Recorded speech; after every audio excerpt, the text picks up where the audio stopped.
Saya pikir mereka tuh ya kelompok-kelompok yang mendapatkan keuntungan yang besar dengan jalan yang tidak baik, dengan jalan yang haram, kemudian diusik, makanya mereka kemudian marah-marah. Kelompok itu kalau misalnya setelah dianalisis, kira-kira apa eh, detailnya gitu, kira-kira? Detailnya gimana? Ya, kelompok yang ditengarai oleh Pak Guru yang menggerakkan buzzer ini gitu. Enggak, saya nggak tahu karena musuh saya tuh banyak gitu. Jadi Karena semua orang dikritik gitu ya. iya. Nah, jadi Tapi yang paling parah memang pasca kritik pesantren itu ya Pak Guru ya. em, sebenarnya 1 tahun ini kan. Jadi sejak polemik dengan Mbak Alawi itu kan terus-terusan Oke, sampai oke, sekarang. oke, Jadi oke. sepanjang itu tuh nonstop sebenarnya serangannya itu cuman membesar, menyusut, membesar, menyusut. Nah, yang kemarin itu membesar, memuncak.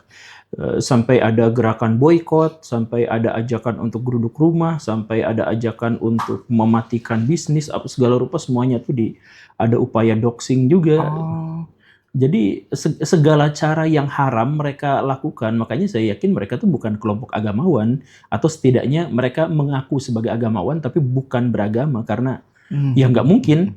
Kalau kalau agamawan, nggak mungkin mereka fitnah, nggak mungkin iya, mereka iya. framing, nggak mungkin mereka prasangka, nggak mungkin Mm-mm. mereka mempersekusi, nggak mungkin mereka juga menebar fitnah kemana-mana, nggak mungkin.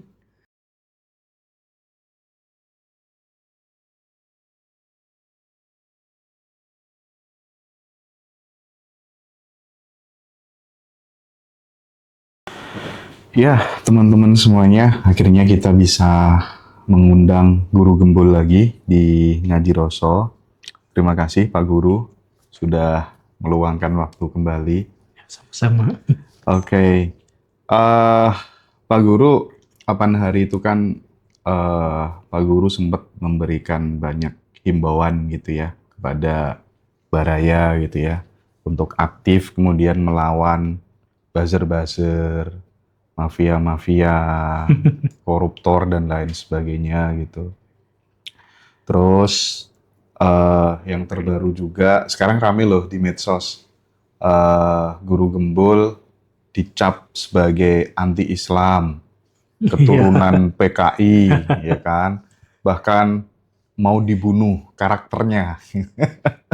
Gimana Pak Guru merespon itu semuanya Pak Guru? Kan nggak gampang juga ya dituduh, oh anti-Islam, keturunan Iya, PKI, gimana tuh? sangat sangat sangat tidak mudah, sangat tidak sulit, sangat tidak mudah menjalani itu dan memang menyakitkan karena masalahnya itu bukan hanya sekedar serangan secara verbal di media sosial gitu, enggak seperti itu, tetapi menyangkut hal yang jauh lebih banyak dan jauh lebih luas daripada itu gitu. Jadi ada upaya-upaya yang keras. Jadi em, ketika saya mengkritik pihak yang terlalu besar dan atau besar gitu, em, semuanya tuh mundur. Jadi sebenarnya misalkan kemarin kita mengkritik pesantren bukan dengan kebencian, kita mengkritik pesantren aja seperti apa adanya. Nah, semuanya tuh udah mundur karena ada intimidasi, karena didatangin, karena digeruduk dan sebagainya. Nah, bisa dibilang satu-satunya yang masih ada di posisinya itu ya saya. Iya. Saya nggak menemukan ada yang lain gitu. Jadi satu-satunya ya saya. Dan karena itu semua serangan itu diarahkannya kepada saya saja gitu. Ada serangan yang bersifat serangan kritik juga gitu, dan itu sangat tidak berbahaya dan itu adalah bagian dari dialektika, bagian dari dinamika berpikir dan bermedia kita. Ya, Kritiknya ya.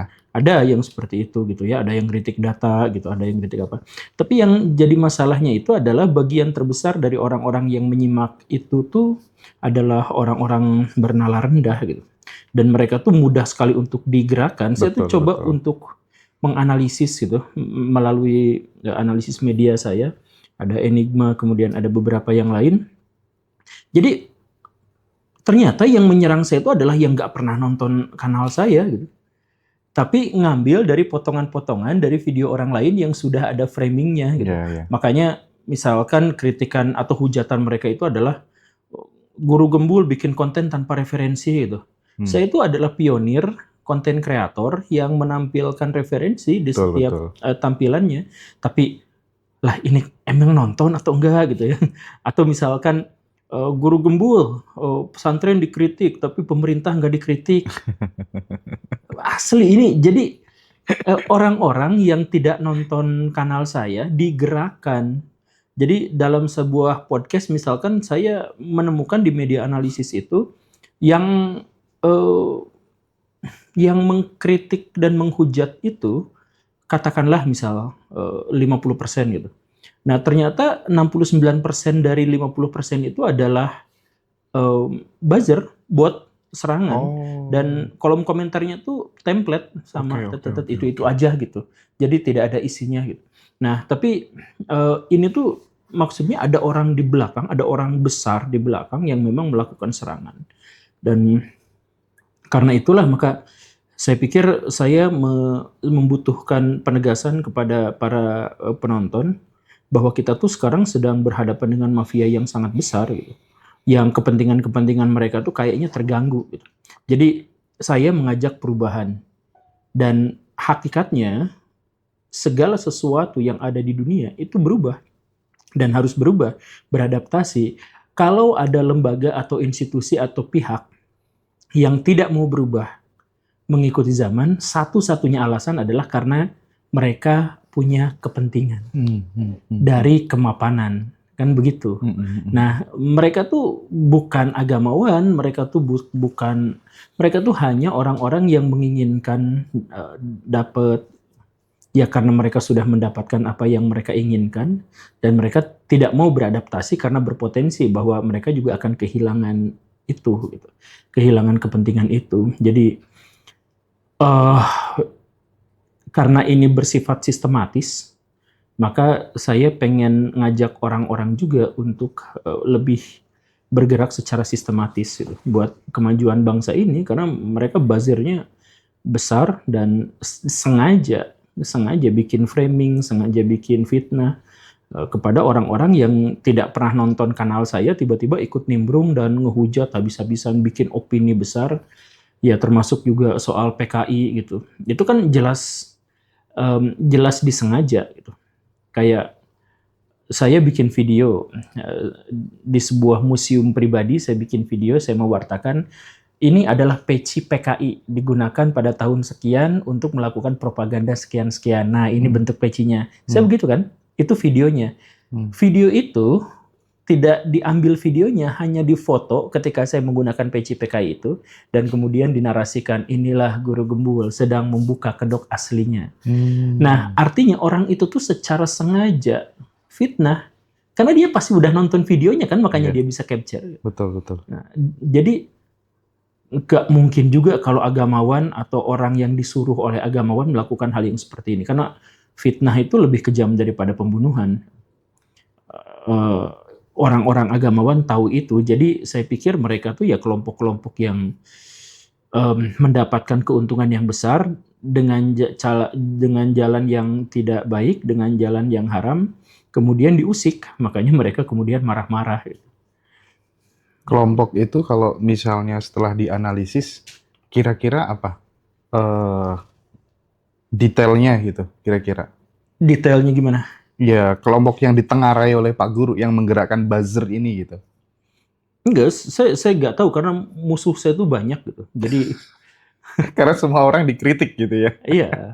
Nah, jadi Tapi yang paling parah memang pasca kritik pesantren itu ya Pak Guru ya. em, sebenarnya 1 tahun ini kan.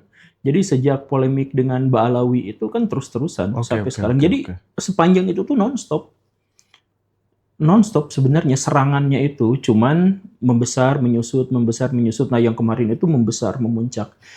Sampai ada gerakan boykot, sampai ada ajakan untuk geruduk rumah, sampai ada ajakan untuk mematikan bisnis, apa segala rupa semuanya tuh ada upaya doxing juga. Oh, Jadi segala cara yang haram mereka lakukan, makanya saya yakin mereka tuh bukan kelompok agamawan, atau setidaknya mereka mengaku sebagai agamawan tapi bukan beragama, karena ya nggak mungkin.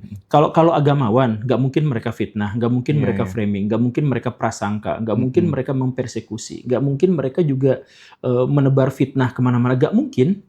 Mereka itu adalah kelompok-kelompok yang jahat sebenarnya, kelompok yang Cuman karena mereka tidak tahu bahwa mereka jahat, jadi mereka mengira agama mereka yang menyuruh mereka melakukan hal Iya, seperti iya, itu. iya. Pakai jubah agama gitu ya. Mm-mm. Dan ini cukup unik gitu. Misalkan kritik mereka itu adalah guru gembul kenapa nyebrang bahas-bahas agama gitu. Ya agama itu kan harus dibahas sama semua orang kan. Dan lagi yang lebih pentingnya adalah ketika saya bahas sains misalkan, ketika saya bahas sosiologi, ketika saya bahas konspirasi dan politik gitu, nggak ada serangan seperti ini gitu, serangan masif seperti ini. Jadi kalau saya bahas sains kemudian ada yang mengkritik, Iya, ya iya, mereka iya, iya. mengkritik aja, mengkritik itu isinya, kontennya. Itu bagian dari dialektika ya. Bagian dari dialektika. Ketika saya bahas misalkan antropologi ya, ada yang mengkritik. Ya, kemudian saya bantah lagi, tapi kritiknya itu adalah terhadap konten. Nah kalau ini tuh bukan, tapi sepenuhnya itu terhadap guru gembul sebenarnya siapa sih? Jangan-jangan dia antek PKI. Jadi semua hal yang berhubungan dengan pribadi gitu. Bahkan ada apa ya, pimpinan ormas di Jawa Timur itu yang secara terbuka menjawab guru gembul. Dikira jawaban gimana, tapi karena jawabannya jawaban cerdas ini gitu. Ternyata isinya ad hominem. Jadi ngebahasnya tuh sayanya gitu. Dan di kolom komentar, di narasi-narasi yang berbeda, yang dibahas tuh bukan konten sayanya, tapi sayanya gitu. Siapa dia sebenarnya gitu. Dia emang ngaji di mana? Ngaji Rasul. Jadi emang pengen membunuh karakter Iya, guru gembul yang jadi bukan dianggap isinya, bukan yang dibahas bukan isinya, tapi karakter sayanya gitu. ya memang Anda sangat mengusik ketentraman mereka sih ya. Jadi ketika kemudian nalar kritisnya masyarakat, nalar kritisnya umat itu coba dibangkitkan lewat konten-kontennya Pak Guru gitu. Jadi mereka kayak, waduh kalau gini diterus-teruskan bisa kehilangan pengikut ini saya. Tidak hanya Mbak Alawi, yang ekstremis-ekstremis itu kan juga sangat terusik kan. Mereka sangat terusik karena mereka hidup dengan membodohkan pihak lain. Nah, jadi kalau ada pihak yang saya pinterin, mereka tuh panik. Kan mereka kelompok yang tuh, yang ya disitulah. kelompok yang blokir nomor HP saya juga gitu. Yang kelompok yang blokir. Itu kan mereka tuh mengharamkan orang untuk berpikir. Mereka justru mengajak orang untuk menghafal kata-kata yang dikeluarin sama patron mereka. Hafalin. Bukan diajak berpikir kritis, berpikir skeptis, nanya aja. Itu nggak dianggap beradab. Gitu. Iya. Nah, jadi mereka tuh sengaja emang untuk membodohkan, dan setelah bawahannya bodoh itu, akhirnya si bawahannya itu gampang ditipu, gitu. Kemudian setor uang ke mereka dan lain sebagainya.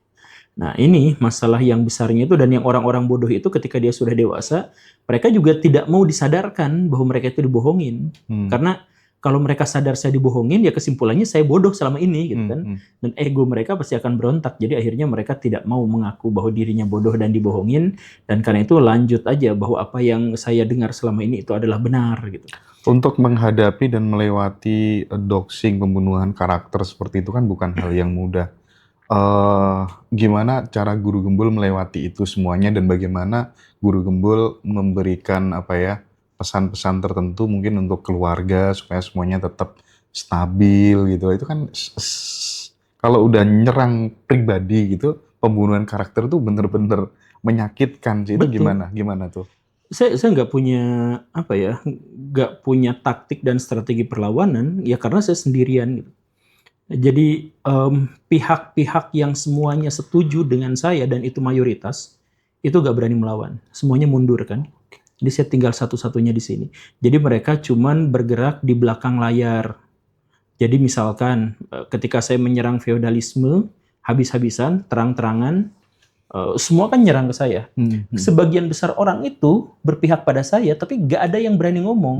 Mereka tuh hanya nitip di WA, Pak, saya dukung, terima kasih menyuarakan isi hati saya yang tidak. Atau kalau nggak gitu komen di komentar YouTube gitu ya, Instagram gitu. Dan tapi mereka juga sebenarnya bikin sebuah gerakan, dan ini yang kemarin saya ajak. Jadi semua netizen di Indonesia ayo bergerak.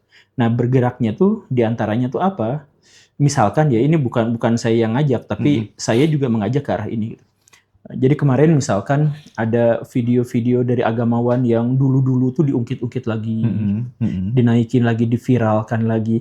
Itu adalah bentuk perlawanan masyarakat sebenarnya terhadap hegemoni dan otoritas ilegal Oh dari iya, orang-orang itu iya, kan. iya. Nah, makanya yang sekarang tuh video lama naikin lagi, video lama naikin lagi untuk membentuk. Jadi makanya saya bikin video yang kemarin itu, saya bilang yang diboikot tuh bukan stasiun televisi, yang diboikot tuh mereka. Masyarakat tuh ngeboikot mereka, cuman nggak ada yang bilang. Dan orang-orang itu sadar dan tahu, makanya mereka marah. Kalau misalkan mereka percaya diri dengan jumlah, mereka percaya diri dengan kekuatan argumentasi, mereka percaya diri dengan akses politik dan ekonomi. Kalau mereka percaya diri, mereka tidak akan seresisten itu. Tetapi perlawanan mereka yang membabi buta menunjukkan bahwa mereka sadar bahwa mereka tuh sekarang mulai dikalahkan. Jadi mereka melakukan segala cara, termasuk yang haram-haram, untuk bisa mempertahankan eksistensi mereka. Itu makanya saya janjikan, entah bagaimana sayanya, tetapi ide-ide saya sekarang ini adalah ide yang akan dianut oleh masyarakat Indonesia 2-3 tahun ke depan. Saya yakinkan itu. Jadi buat para buzzer-buzzer, buat para orang-orang yang selama ini nyerang ke saya secara personal, saya kasih ultimatum lah. Di kanal ini saya kasih ultimatum. Dalam 2-3 tahun ke depan, keberpihakan kalian itu akan dilecehkan, ditertawakan, dipermalukan sama orang-orang. Maka kalau mau tetap hidup dan bahagia, maka beralihlah ke dalam ajaran agama yang benar dengan cara beragama yang benar, yang tanpa menyakiti pihak lain dan tanpa merusak orang lain, merusak karakter orang lain, membodohi orang lain. Nah, kembalilah ke jalan yang benar atau kalian semua akan benar-benar semakin dikucilkan, semakin diboikot. Kenapa harus 2-3 tahun ke depan? Masyarakat mayoritas tuh mereka tuh punya stamina yang besar, tapi mereka nggak berani berkonflik. Berbeda dengan kelompok minoritas. Kelompok minoritas itu radikal dan selalu siap untuk bergerak, tapi stamina juang mereka tuh lemah. Jadi coba kasus Gus Dur. Kita ingat kasus Gus Dur. Gus Dur itu dihujatnya gila-gilaan pada waktu itu tuh, gara-gara liberal lah, dibaptis jadi orang Kristen lah. Saya ingat betul bagaimana hujatan itu. Tetapi tak lama setelah itu Gus Dur diangkat menjadi bapak bangsa, dianggap jadi guru bangsa, dianggap bapak toleransi di semua yang menggunakan namanya sebagai validasi pernyataan itu benar-benar akan mujarab. Semuanya seperti itu. Karena apa? Ya karena kelompok-kelompok yang radikal itu adalah kelompok yang eksplosif, impulsif. Tapi namanya juga eksplosif, sebentar ledakannya, udah itu ya turun lagi. Nah, sedangkan kelompok yang besar, yang mayoritas, mereka silence, mereka cari aman, mereka tidak mau berbicara. Tapi mereka tuh bergosip, mereka bukan konflik, mereka kontravensi. Jadi, ya hati-hatilah, udah kamu jangan ngikutin yang kayak gitulah, udah pusing. Saya berjumpa berkali-kali dengan tokoh-tokoh nasional, dengan para wartawan, dengan apa, dan mereka tuh selalu bilang, Pak Guru Gembul kok berani sih ngelawan mereka, kita males banget. Istilah males banget, jadi kebanyakan dari mereka tuh udah setuju dengan apa yang saya katakan dan kontra terhadap mereka. Nah, makanya gelombang besar ini akan tetap bertahan selama bertahun-tahun berikutnya. Sedangkan kelompok minoritas ini itu akan kehilangan staminanya dalam waktu dekat. Ini kasus terjadi di mana-mana, ini mirip kasus Ahok gitu kan. Iya. Ahok dibenci, udah itu ya sekarang dia dihormati. Benar, gitu. Sedangkan yang membencinya sekarang tidak memiliki kredibilitas lagi gitu di ruang publik. Iya, kayak Pak Jokowi awal-awal ya. Nah, gitu. Ya. Iya.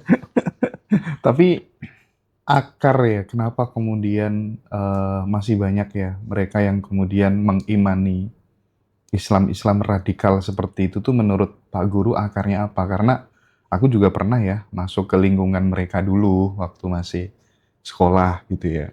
Terus kemudian sering ustadz-ustadz bilang, oh itu Ulil Absar Abdallah itu jil, dan lain sebagainya. Iya. Itu sudah akrab di telingaku kayak gitu-gitu. Sebenarnya akarnya apa Pak Guru? Atau mungkin karena mereka terlalu tekstual aja memahami kehidupan ini hanya dari oh ini terjemahannya ini itu atau gimana? Sederhananya karena mereka nggak baca. Jadi mereka digerakkan oleh pihak lain. Jadi Oh, sesederhana itu. Makanya yang head speak ke saya, coba nanti dicek komentarnya.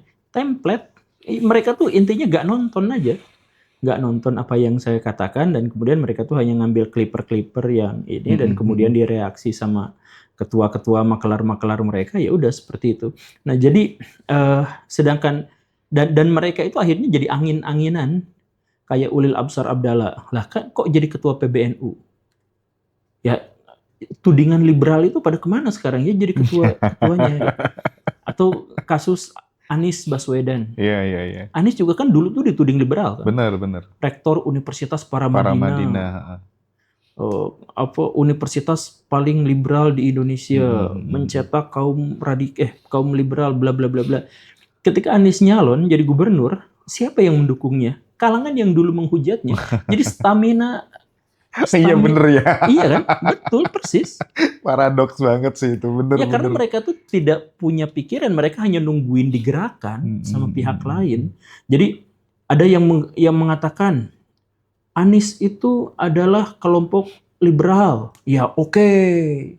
Terus besoknya Anies itu adalah Imam Mahdi. Ya mereka juga ikut, hore gitu. Jadi ya buih di lautan. Mereka seperti buih di lautan. Iya sih. Pendukungnya emak-emak jilbabnya besar-besar gitu kan ya.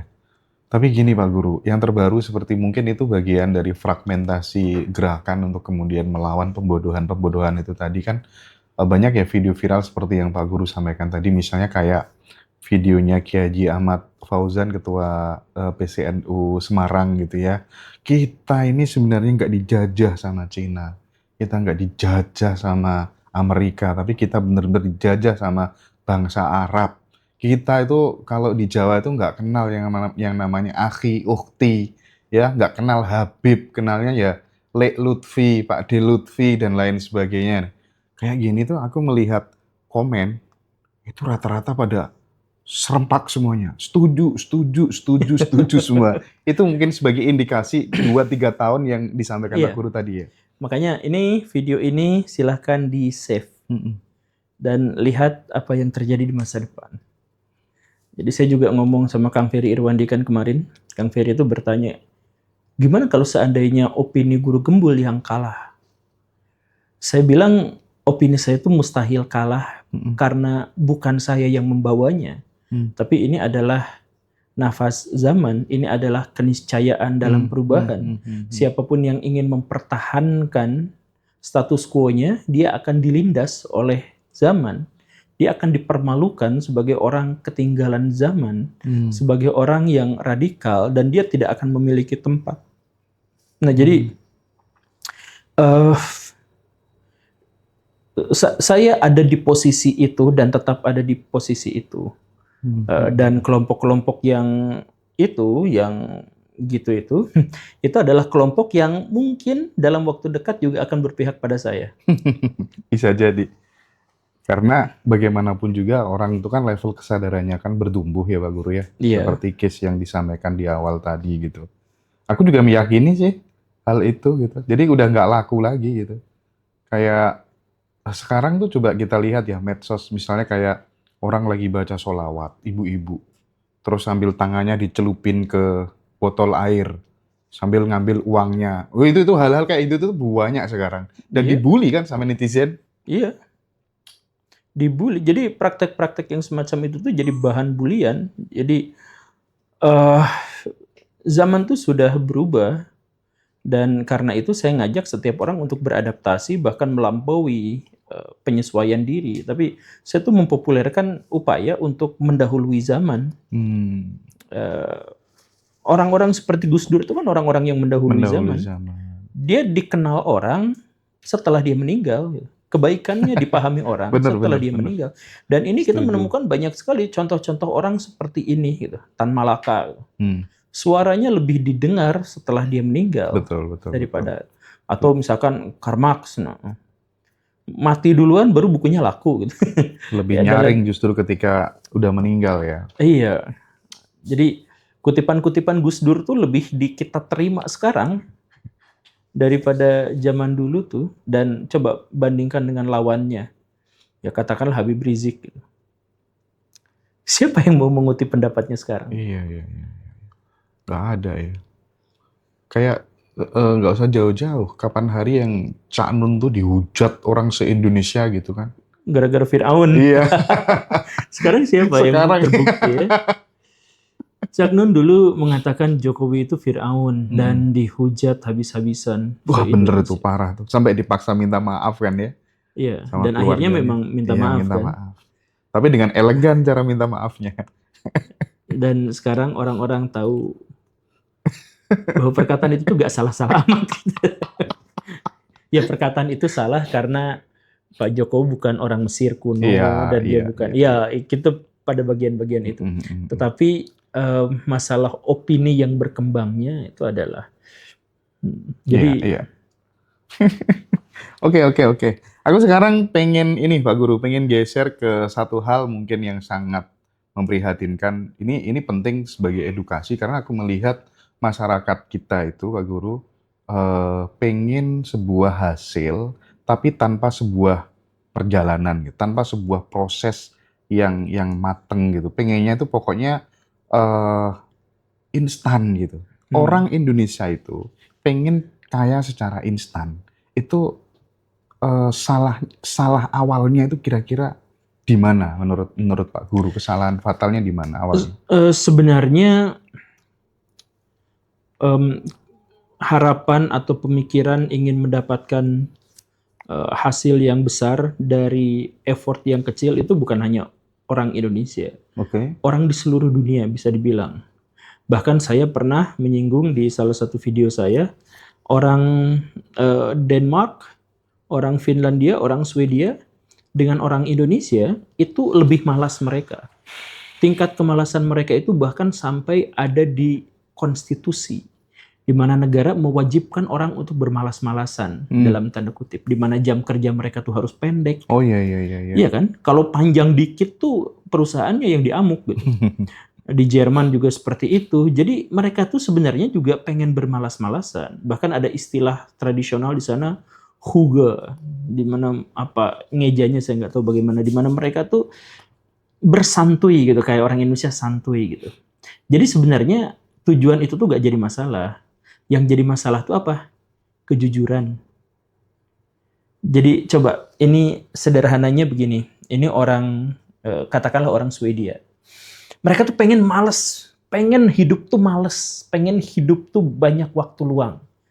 Makanya apa? Ketika mereka buang sampah, mereka pilah. Sesimpel itu. Karena pengen malas. Karena apa? Kalau sudah dipilah, yang ini bisa didaur ulang. Sehingga menghasilkan uang. Dapat uang kan? Menguntungkan mereka kan? Iya, iya. Menguntungkan mereka. Yang ini, yang organik, itu bisa langsung diolah jadi pupuk, bisa diolah jadi pakan ternak, dapat duit juga buat mereka, dapat duit juga. Sesederhana itu. Nah, orang Indonesia malas, tapi buang sampahnya sembarangan, akhirnya apa? Dicampur. Karena dicampur, maka tidak bisa didaur ulang. Karena tidak bisa didaur ulang, kita terpaksa beli sampah ke Belanda. Kita negara pengimpor sampah terbesar di dunia. Kita beli sampah, ribet kan? Bukannya untung malah buntung karena beli. Udah beli dari Belanda ke sini kita jadiin kursi, tapi sebenarnya bahan-bahannya tetap aja sampah, daur ulang. Cuman bedanya adalah kalau di Belanda tuh sudah dipilah, jadi kita tinggal masukin ke mesin, langsung diurai, langsung jadi, langsung dicetak gitu. Nah, sedangkan yang kita enggak. Nah, kita hasilnya buntung, orang-orang Swedia hasilnya untung. Padahal dua-duanya pengen males. Iya, iya, iya, iya. Orang Swedia karena pengen banget untuk santuy, pengen banget untuk leha-leha dan dapat duit misal, maka mereka tuh punya hobi. Hobinya apa ya? Ya udah kerjain habis-habisan hobi itu. Oke. Jadi hobi apapun, mau hobinya main bola, mau hobinya basket, mau hobinya ngerancang itu, kan bagi mereka itu menjalankan hobi itu kesenangan buat mereka Iya, kan. iya. Jadi makan waktu juga kemalasan mereka tuh di sana. Nah, kalau kita sebaliknya, kita pengen bermalas-malasan. Jadi apa? Nanti kuliahnya nyontek, nanti sekolahnya nyontek, ijazahnya nanti palsu, nanti kerjanya apa? Kerjanya masuk ke perusahaan yang nyuruh kita untuk kerja, tempatnya ditentukan sama dia, waktunya ditentukan sama dia, bosnya juga galak sama dia. Jadi padahal sama-sama pengen malas. Tapi mereka akhirnya maju, sedangkan kita akhirnya tidak maju. Iya, karena menemukan hobinya itu tadi, malas-malasannya based on hobi dan menjadikan itu sebagai pekerjaan kan. Dia, Mhm. iya. Jadi ada perusahaan mobil misalkan Koenigsegg, itu perusahaannya kecil sekali gitu. Bahkan nggak punya dealer, bahkan nggak punya showroom. Lah kenapa bisa laku kayak gitu? Ya dia punya hobi, ditekunin dia hobi. Gimana caranya punya mobil yang kencengnya luar biasa. Habis-habisan dia di situ, tapi dia nggak merasa itu adalah sebuah penderitaan, orang itu hobinya gitu. Jatuh bangunnya dia rasakan dan dia nikmati dari situ gitu. Sedangkan kita ya ujung-ujungnya jadi PNS. Ya itu hobi kita. Akhirnya apa? Di PNS bermalas-malasan di situ, dapat duitnya sedikit, kalau dapat banyak itu uangnya haram. Nah, jadi seorang di seluruh dunia itu punya prinsip yang sama, bahkan dituliskan dalam prinsip kapitalisme yang paling dasar. Dapat keuntungan sebesar-besarnya dengan pengorbanan sesedikit-sedikitnya.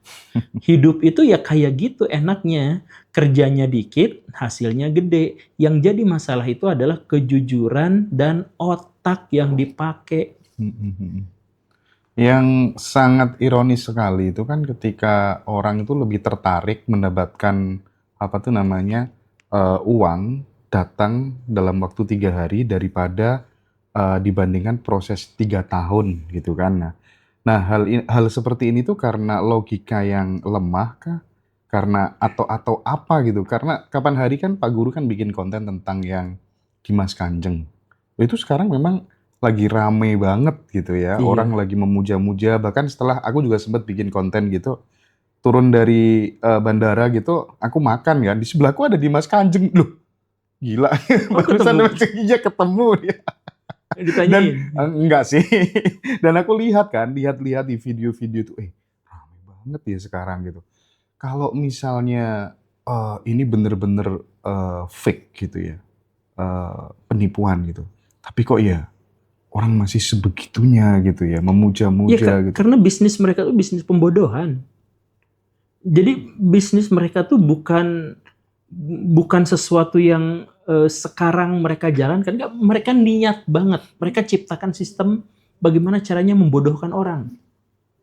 Mereka bikin sistem itu tuh, yaitu jangan berpikir, jangan ragu, jangan skeptis. Apa yang saya katakan harus diterima apa adanya.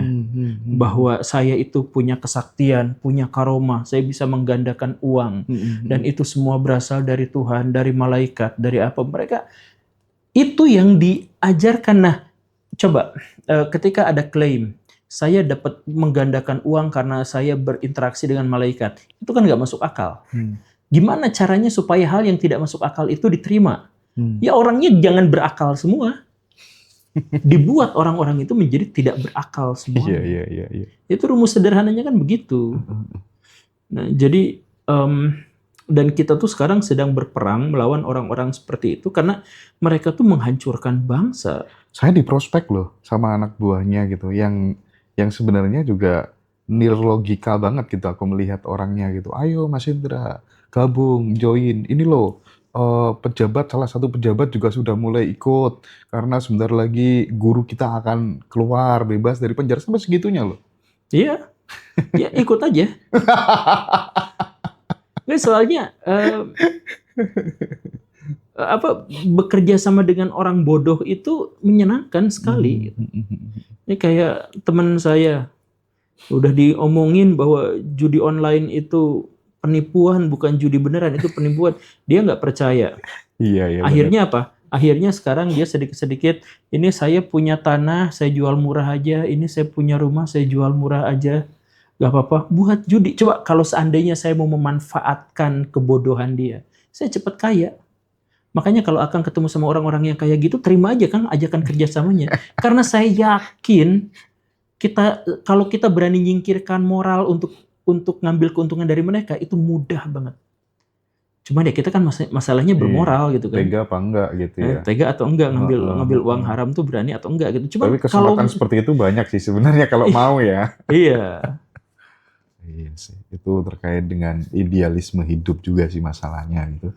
Nah, yang ini sih Pak Guru, aku yang pengen denger gimana sih solusi dari Pak Guru menghadapi orang-orang yang berperasaan miskin atau bermental miskin gitu. Orang yang mentalnya miskin itu kan bangun tidur itu yang dicari itu kan keajaiban, hmm, ya, praktik afirmasi ini dan seterusnya gitu ya, bukan mengubah kebiasaan. Nah ini menurut Pak Guru penyakit mental atau budaya dan solusinya gimana gitu? Sebab menurutku orang itu kalau pengen take off secara kemakmuran ya dimulai dari mindset dulu, mental dulu. Gimana Pak Guru? ya sebenarnya cukup sulit untuk menemukan tips dan trik untuk menyadarkan mereka. Sebab orang-orang fakir miskin itu resisten terhadap em, pencerahan gitu. Resisten mereka ya. Iya, jadi orang yang terbiasa hidup di kegelapan gua, pas mereka keluar menemukan cahaya matahari, silau buat mereka, mereka nggak Hmm, tahan hmm, dengan hmm. cahaya. Jadi ketika kita ngomong gitu ya, ini pengalaman saya pribadi. Hmm. Ada orang miskin, curhat dong Pak, gimana caranya supaya kaya? Saya jelaskan, 3 hari nggak mau nanya sama saya. Alasannya apa? Aduh, ini Pak Guru mah menegaskan bahwa saya tuh miskin, menghina saya sebagai Hmm. orang miskin gitu. Hmm. Padahal saya bukan menghina orang miskin, saya menghina mental orang miskin. Gitu. Nah, akhirnya menjadi kesulitan. Makanya em, kalau seandainya tips dan trik untuk jadi orang kaya itu diterima, maka sebagian besar orang di Indonesia itu kaya. Tapi pada faktanya adalah tetap aja miskin walaupun banyak influencer kekayaan finansial misalkan, tapi mereka tetap miskin karena apa? Ya karena ada penolakan untuk menonton tayangan-tayangan itu karena resistensi kalau sudah takut saya tuh disalahkan, takut ketahuan gaya gaya hidup saya tuh gak bagus, takut nanti saya merasa bersalah kalau saya beli HP baru. Hmm. Nah, perasaan jadi orang miskin mereka tuh hanya punya satu, egonya. Mereka punya hanya satu itu karena gak ada yang lain. Kaya enggak, bahagia enggak, punya pasangan melayak tidak. Semuanya enggak. Jadi satu-satunya dalam benak mereka itu adalah mereka punya ego yang mengimajinasikan bahwa mereka tuh baik-baik saja. Yang penting sabar, yang penting bersyukur, dah hidup mah apa adanya segini, nanti harta kekayaan gak akan dibawa mati. Mereka itu mencoba menanamkan untuk mengurangi perasaan sakit mereka. Nah, jadi kalau diceritakan bahwa gaya hidup kamu tuh bikin kamu miskin, itu mereka akan nolak. Jadi mereka tetap akan hidup. Makanya sekali lagi, untuk jadi orang kaya itu berat karena kita harus berhadapan dengan ego sendiri yang harus mengakui bahwa kita tuh salah dan lemah dan bahwa kebiasaan kita tuh sebenarnya salah. Nah, kita tuh udah jatuh, udah gak punya harga diri dalam tanda kutip sebagai miskin, disuruh juga untuk introspeksi, itu kan lebih miskin lagi gitu. Coba orang kaya tuh levelnya udah tinggi, dia menerima kritik ya oke gitu, turun dikit gitu, egonya tuh turun dikit, marah dikit gitu, tapi oke. Nah kalau fakir miskin itu modal terakhir mereka, ego untuk menenangkan jiwa dan menenangkan hati bahwa selama ini kemiskinannya itu disebabkan oleh konspirasi elit global, misalkan.